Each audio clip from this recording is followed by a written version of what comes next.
Ini amaliyah yang wajib kita kerjakan. Dan insya Allah kalau kita kerjakan, kita akan mudah bermimpi bertemu dengan Nabi Muhammad SAW. Ini salah satu kiatnya, mujahadahnya orang akan bertemu dengan Rasulullah SAW.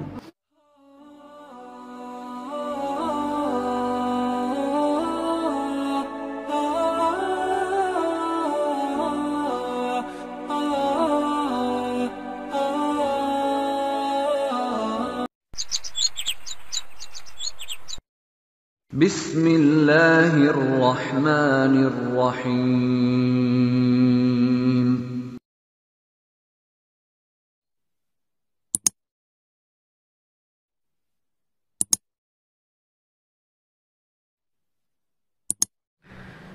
Sedangkan satu kisah Sayyidina Ali karamallahu wajha wa radhiyallahu ta'ala anhu.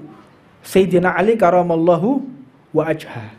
Kenapa dikatakan karamallahu wajha?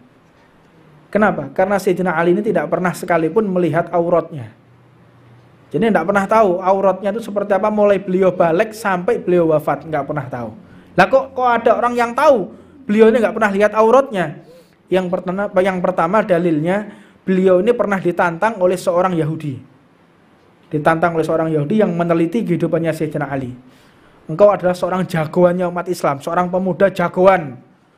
Berani, masih muda, jagoan betul Sayyidina Ali. Gak ada yang berani menghadap Sayyidina Ali. Karena pintu Khaybar pun ditendang sama Sayyidina Ali. Luar biasa Sayyidina Ali ini.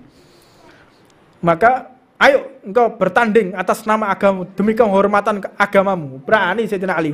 Bukan untuk kehormatanmu, untuk kehormatan agamamu. Ayo kita bertanding. Jangan engkau mempermalukan agamamu. Ya. Ketika datang, pas berhadapan-hadapan disaksikan banyak orang, lah kok Yahudi ini membuka celananya. Iya, membuka celananya. Telanjang, dia nggak pakai celana dalam, dibuka, kelihatan kemaluannya. Langsung lari Sayyidina Ali. Lari ketakutan. Kata Sayyidina Ali, aku kalah dengan dia. Dia tahu kelemahanku. Kalau aku tidak pernah sekalipun melihat aurat. Nah, ini. Jadi Sayyidina Ali juga tidak. Jadi Sayyidina Ali bukan pamer ya. Saya ini nggak pernah lihat aurat. Enggak. Dengan kejadian itu akhirnya terbongkar amaliyahnya Sayyidina Ali. Jadi seseorang itu seperti itu. Jadi bukan menceritakan saya ini ini terpaksa. Kenapa engkau lari? Mohon maaf, aku lari sebelum bertanding karena aku memang tidak pernah melihat aurat. Dia membuka aurat. Bahkan auratku pun sendiri aku tidak pernah melihatnya. Makanya dikatakan karamallahu wa ajha. Makanya orang kalau pengen dak pikun, orang kalau kepingin dak pikun, satu caranya, jangan kita melihat air kencing kita atau kotoran kita. Karena orang kalau melihat kotoran air kencing atau kotoran buang air besarnya itu akan menurunkan kecerdasan. Yang pertama, kecerdasannya akan menurun, lalu tambah pikun. Jadi dia tambah pikun, susah untuk mengingat daripada perkara-perkara yang baik, tapi mudah mengingat perkara-perkara yang buruk. Ya, hati-hati kalau kita lagi mandi, itu kalau bisa kita thalabul ilm ini telesan kalau bisa. Ya, kecuali sudah benar-benar tidak bisa di tempat yang dingin misalnya, atau kita lagi bepergian susah. Tapi kalau di rumah, kalau bisa sediakan sarung, 3 telesan. Jadi ketika kita mandi, sak sarung-sarungnya, mandi sama sarung. Jadi kita tidak akan melihat aurat kita. Ini amaliyah yang wajib kita kerjakan. Dan insya Allah kalau kita kerjakan, kita akan mudah bermimpi bertemu dengan Nabi Muhammad SAW. Ini salah satu kiatnya, mujahadahnya orang akan bertemu dengan Rasulullah SAW. Maka Sayyidina Ali ini, jika terkumpul harta di Baitul Mal, maka Sayyidina Ali ini senantiasa membagikan hingga tidak tersisa 1 dirham pun. Jadi tidak ada yang namanya APBD, APBN yang tertimbun, itu tidak ada. Ini kritikan juga untuk pemerintah. Kadang-kadang APBD, APBN yang masih tersisa digawe bancaan, Pak. Iya, digawe bancaan. Oh, ini tidak ada yang meminta kok dari pondok pesantren. Oh, ini tidak ada kok minta dari yayasan yatim piatu. Ya sudah gimana? Ya kita harus habiskan, kita harus nolkan. Hati-hati. Kalian akan disidang oleh Allah Subhanahu wa taala. Makin harus disampaikan ini. Ya, ini tugas saya untuk menyampaikan kepada orang-orang yang para penguasa pemerintah.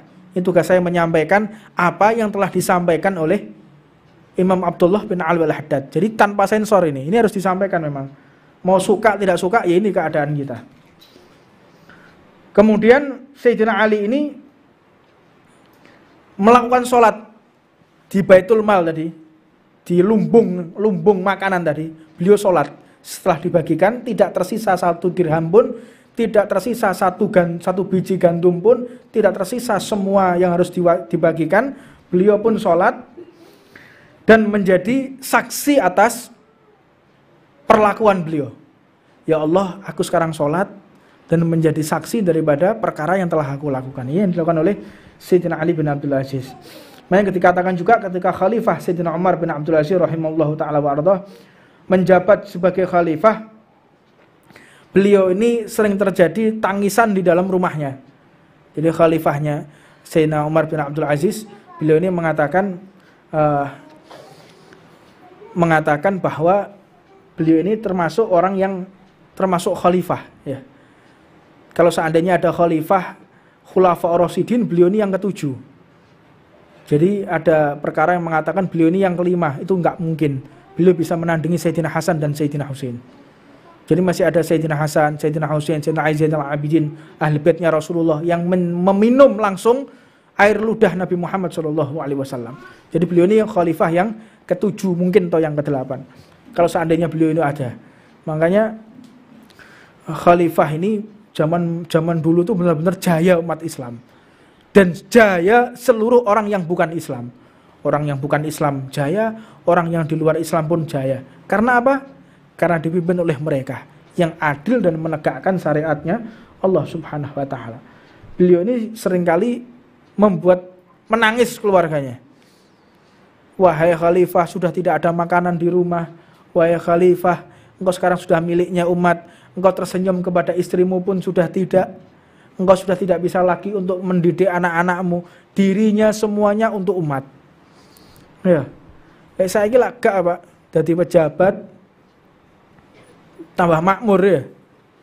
Asalnya gak di sepeda motor, jabat duwe sepeda motor. Asalnya gak jabat, duwe jabatan, malah jadi punya mobil, punya segala macam dari jabatan tadi. Gimana? Ini benar-benar harus vulgar, benar-benar harus dipengerti ya. Ini ada daripada satu perkara yang wajib seseorang itu mengetahuinya. Jangan sampai kita tidak tahu. Makanya jangan sampai kita menjadi pemimpin. Jangan sampai menjadi pemimpin yang zalim kepada rakyatnya. Tapi tatkala seseorang sudah benar-benar menjadi pemimpin dan dia amanat dan rakyatnya pun mencintai, menegakkan keadilan, maka setiap hari dia dihitung umroh dan haji di hadapan Allah. Bendino haji, bendino umroh. Setiap hari bersolawat 100.000 kali, setiap hari berzikir 100.000 kali, setiap hari beristighfar 100.000 kali. Kalian mampu 100.000 kali sehari? Nggak mampu. Solawat 100.000? Nggak mampu. Jadilah pemimpin tapi adil. Semua itu akan dapat kalian lakukan setiap hari. Dan seperti kalian menghatamkan Al-Quran 100 kali. Menghatamkan Al-Quran 100 kali dalam sehari. Kalau kalian benar-benar menjadi pemimpin yang adil di antara umat Nabi Muhammad SAW. Untuknya ini sebagai peringatan dan untuknya ini sebagai perkara yang benar-benar wajib kita pahami, wajib kita pikirkan. Jadi pemimpin tidaklah mudah, jadi pemimpin tidaklah gampang, tapi jika kalian bisa amanat, benar-benar bisa mengemban amanat ini, maka tentunya kalian akan mendapatkan posisi tertinggi di hadapan Allah Subhanahu wa ta'ala. Makanya kalau seorang pemimpin itu gak usah umroh Pak, harusnya ya, gak usah umroh, gak usah haji. Kalian sebagai pemimpin sebuah negara mayoritas umat Islam, setiap hari sudah dihitung umroh dan haji. Jadi umroh haji itu tidak penting bagi seorang pemimpin yang adil, tidak usah. Karena setiap hari engkau sudah haji dan umroh. Ya, mudah-mudahan Allah Subhanahu wa ta'ala menyelamatkan kita. Dan kalau memang Allah Subhanahu wa ta'ala mentakdir kita menjadi pemimpin, semoga Allah membantu kita, membantu dan memberikan hidayah petunjuk kepada kita sehingga bisa adil di antara umat Nabi Muhammad SAW. Rabbana atina fid dunya hasanah wa fil akhirati hasanah wa qina adzabannar. وعلى من وسيدي الحبيب عمر بن حفص بن حفيد وعلى من والحبيب أحمد جمال بن طه بن أبو بكر إلى حضرة النبي محمد صلى الله عليه وسلم. سير الفاتحة.